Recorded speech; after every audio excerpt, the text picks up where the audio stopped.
Dans un instant, je vais accueillir mon nouvel invité, Bernard-Henri Lévy, le philosophe évidemment. Réaction évidemment à cette journée extrêmement importante et notamment à ces propos forcément attendus, forcément décryptés, analysés, ceux de Raphaël Glucksmann. C'était ce matin sur France Inter. Il a évoqué cette alliance, cette coalition, ce nouveau Front populaire. Ce que je vais vous dire, c'est que la seule chose qui importe à mes yeux, c'est que le Rassemblement national ne gagne pas ces élections législatives et ne gouverne pas ce pays. C'est ça qui m'importe. Et la seule manière de faire,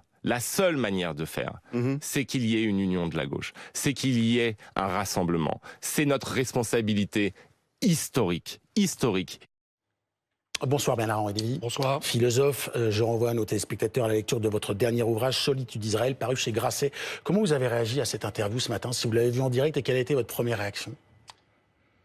Ma première réaction, c'était de me dire, mais comme il se trompe. La seule et unique manière d'empêcher le RN d'arriver au pouvoir, c'est pas LFI et ses alliés, c'est l'union des démocrates, c'est l'union des républicains. C'est pas l'union de la gauche cette fois-ci. Cette union de la gauche-là, je voyais même les images à Lyon de la manifestation que vous venez de montrer. Ça, je pense, et les manifestations de demain, ça sera au contraire de l'aliment pour le Rassemblement national. La vraie solution pour empêcher le RN d'arriver au pouvoir, ce qui est en effet un objectif absolu, c'est l'union des démocrates. Et qui c'est l'union des républicains. Pardon ? Qui sont les démocrates aujourd'hui? Les démocrates, c'est par exemple ceux qui ont voté pour Raphaël, celles et ceux qui ont voté pour Raphaël Glucksmann et qui n'ont pas envie de faire alliance avec les factieux, les anti-parlementaires de LFI, les gens qui ont mis des croix gammées sur les photos de Raphaël. Je l'appelle Raphaël parce que c'est un garçon que je connais depuis toujours, pour lequel j'ai beaucoup d'amitié et d'estime. Voilà, c'est ceux qui n'ont pas envie de ça, qui n'ont pas envie de courber les chines devant les prétendus insoumis. C'est la droite républicaine qui a désavoué M. Ciotti.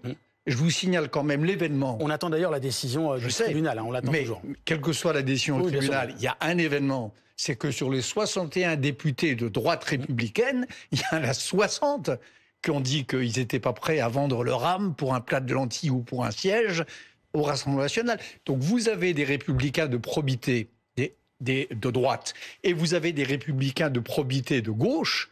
Tout ça, ça fait du monde. Et c'est l'union de ces femmes et de ces hommes-là qui peut faire obstacle au RN. Ça, c'était pour votre réaction. Maintenant, je voudrais votre analyse. Comment vous analysez le fait que Raphaël Glucksmann, qui arrive devant la liste conduite par Manon Aubry, notamment LFI, à un moment, on se dit l'union plus que le Rassemblement national. Qu'est-ce qui fait qu'à un moment, il ne choisit pas la voie que vous évoquez là, la voie des démocrates français? Qu'est-ce qui fait? C'est la peur? C'est le sauver les sièges? C'est c'est la stratégie?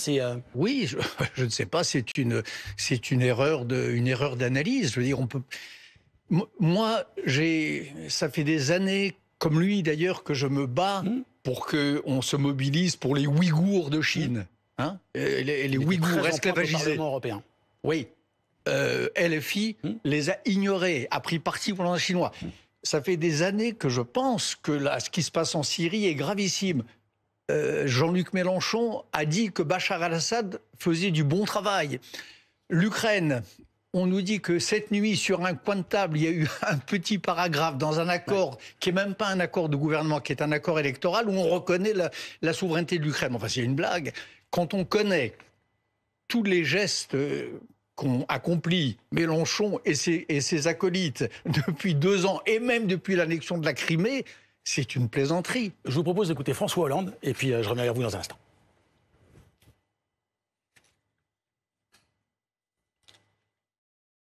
C'est à la gauche de faire son devoir. Son devoir, c'est de faire l'union.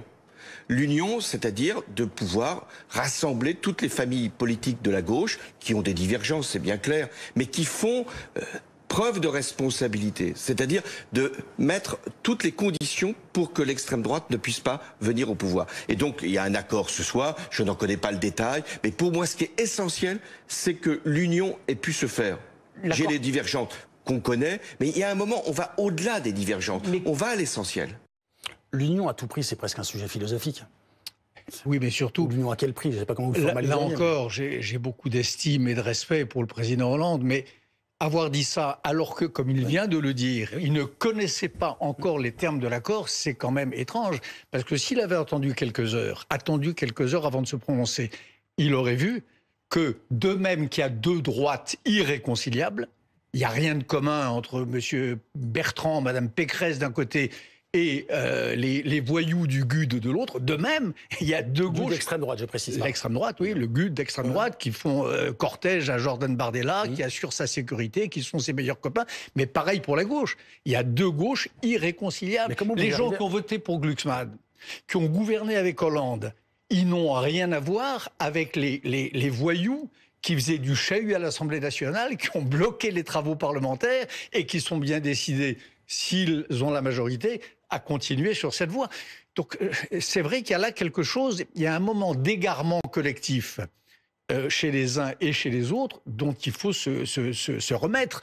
Il faut l'union des démocrates et des républicains. Ça veut dire ni Mélenchon, ni Bardella. Voilà.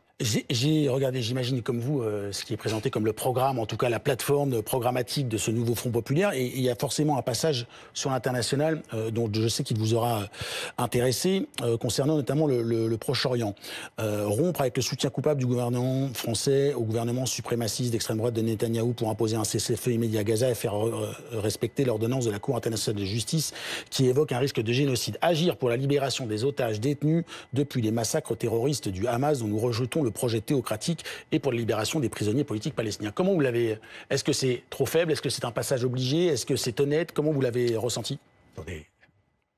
C'est écrit.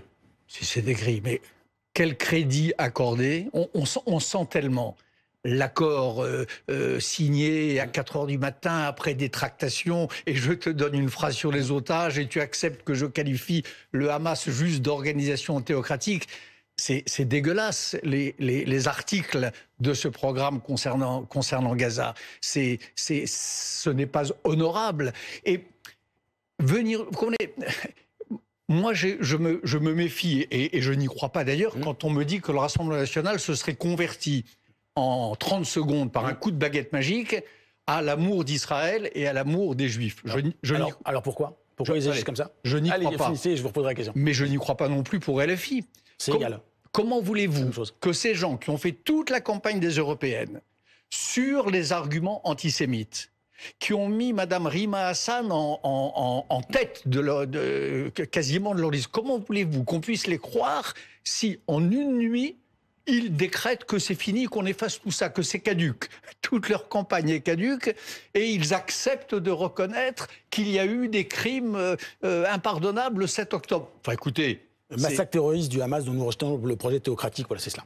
Voilà. Et par contre, demande de libération des otages. Naturellement, mais je connais par cœur ce genre d'histoire, ce genre de petites négociations entre partis. Encore une fois, ça sent l'accommodement. Mais le problème, c'est que malheureusement, on vit dans un pays où les robespierristes sont toujours plus forts, hélas, que les Girondins. Parce qu'ils gueulent plus fort, parce qu'ils sont plus retors, parce qu'ils sont plus pervers. Les Girondins sont plutôt au pouvoir, aux affaires historiquement en France, non? Allez, oui, sauf que les robespierristes ont commencé par les envoyer à la guillotine, avant d'y aller eux-mêmes, bien sûr. Aujourd'hui, je crois que les sociodémocrates qui croient avoir joué fin avec LFI, je crois qu'ils vont se retrouver floués. Et la vérité, c'est que les gens de Mélenchon, les autres, sont plus retors, plus cyniques. Ce qui frappe quand même à LFI, c'est cette espèce de cynisme érigé en politique. C'est des gens qui croient à rien, en vérité, et qui ne veulent même pas accéder au pouvoir. Et politique. C'est s'adapter à une situation pour en faire un programme. Mais bien sûr. Par exemple, je vous disais tout à l'heure Gaza. Ils ont fait campagne sur Gaza pendant des semaines. Et puis d'un seul coup, là, ces derniers jours, ils n'en parlaient plus. On ne voit plus Mme Rima Hassan, on ne voyait qu'elle. Elle est députée européenne, elle est dans les législatives. Oui, Raphaël Glucksmann aussi est député européen, ça ne l'empêche pas de s'exprimer. Chacun. Je veux vous dire par là que là, quand s'affrontent des sociodémocrates honnêtes et des socialistes, dans leur grande majorité, c'est évidemment leur cas. Moi, c'est ma famille politique depuis toujours. Et des LFI pervers, cyniques, qui n'ont même pas véritablement l'ambition de gouverner, probablement, qui ont une autre ambition.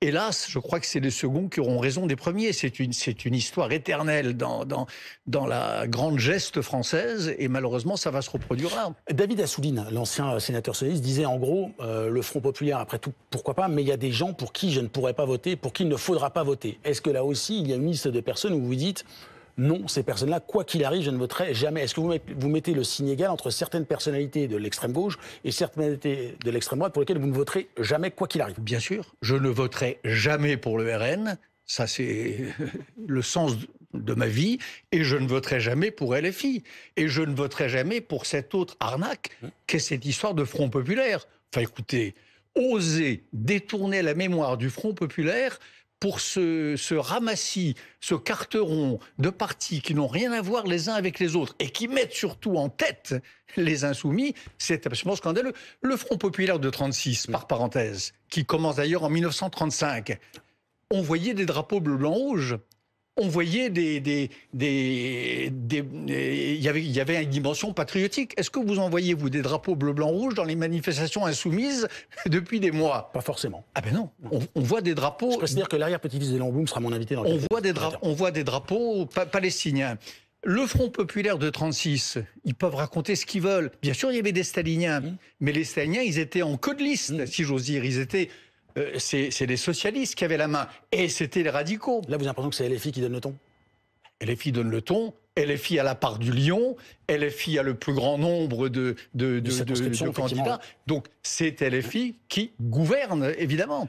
Donc, ça n'a rien à voir. Donc, parler de... Vous savez, je me rappelle, il y a 10 ou 15 ans ou 20 ans, Charlie Hebdo avait, me semble-t-il, si mes souvenirs sont bons, intenté une action contre le Front National qui s'arrogeait la mémoire de quelque chose de bien plus grand que... Je me demande si aujourd'hui, vous demanderez ça tout à l'heure à l'arrière-petit-fils de Dreyfus, est-ce qu'il y a... De Léon Blum. Je ne sais pas, qu'est-ce qu'il pense de cette espèce de détournement d'héritage par des gens qui n'ont rien à voir avec le Front populaire? J'ai une question, parce que pour quelqu'un qui suit la vie politique et qui est passionné par même si vous êtes philosophe, mais par la vie publique et la vie politique, est-ce que ce n'est pas dramatique d'en arriver à un moment où vous dites, en gros, qu'est-ce qui se passe, qu'est-ce que vous faites si, au second tour, c'est Rassemblement National contre Nouveau Front Populaire? Qu'est-ce que vous allez faire? Parce qu'il y a beaucoup de gens qui nous disent, mais voilà, qu'est-ce qu'on fait? On se sent coincé, on se sent pas coincé, on sait pas quoi penser. Enfin, c'est aussi une vraie question. Ce qu'il faut, c'est déjà, avant le premier tour, de ne pas voter pour eux. Ça semble être un vœu pieux. Pardon? Ça semble être un vœu pieux, pardon. Mais pourquoi? Il y a des républicains sortants qui sont des gens honorables et qui ont fait la preuve que pour eux, la digue morale avec le Rassemblement national fonctionne toujours. Vous avez des macronistes, des députés renaissance. Enfin, macronisme, c'est devenu un gros mot. Je parlais tout à l'heure avec un ami qui me disait, mais fais attention, tu vas te faire traiter de macronisme. Enfin, écoutez, dans quel monde est-ce qu'on vit? Le macronisme, c'est quasiment devenu une insulte. Voyons. La faute à qui? C'est des gens qui ont fait leur boulot.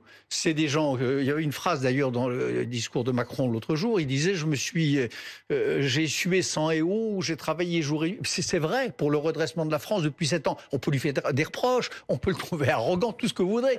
Mais c'est quelqu'un ce sont des gens...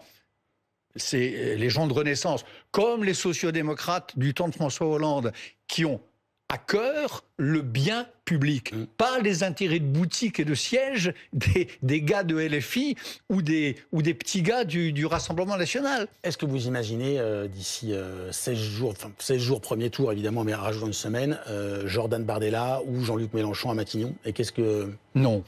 À gauche, pour l'instant, il n'y a pas de tête. Enfin, il y a plusieurs candidats, mais il n'y a pas de nom. Est-ce que c'est quelque chose que vous imaginez? Mais parce qu'ils sont faux d'herche, parce que justement... Parce qu'ils le veulent tous? Parce qu'ils le veulent tous, parce qu'ils n'osent pas mettre Mélenchon trop en avant, parce qu'ils n'osent pas afficher leur division. Donc là, il y a une espèce de grand flou artistique.